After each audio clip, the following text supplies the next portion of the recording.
Dahil matagal-tagal na rin yung last mong yung nagpida ka sa soap.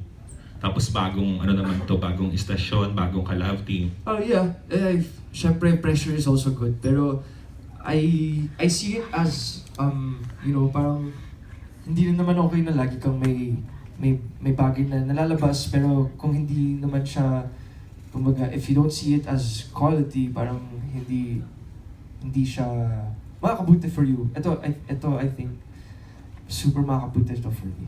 Okay, last na lang. Are you gonna try your best para makahabol ka dun sa liga ng mga young kapamilya leading men like sina Daniel,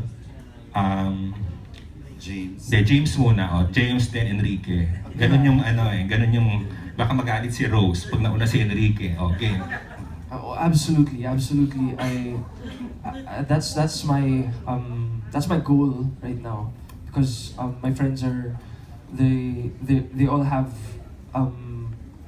kumbaga, they have that quality with them already, and I hope to achieve what they have now.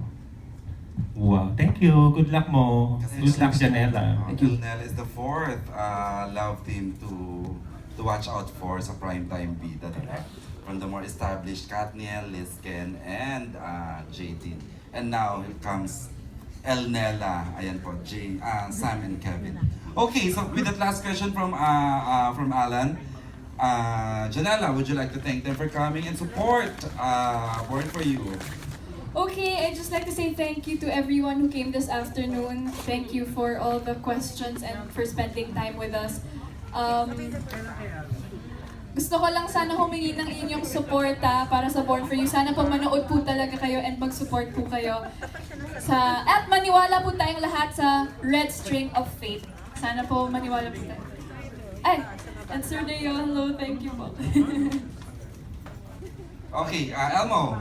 Yes, I want to say thank you ulit sa lahat ng pumunta, and sana po lahat kayo masuportahan ninyo ang Born for You, because if you believe in love and if you love music, I think you will love Born for You. Yes, that's it.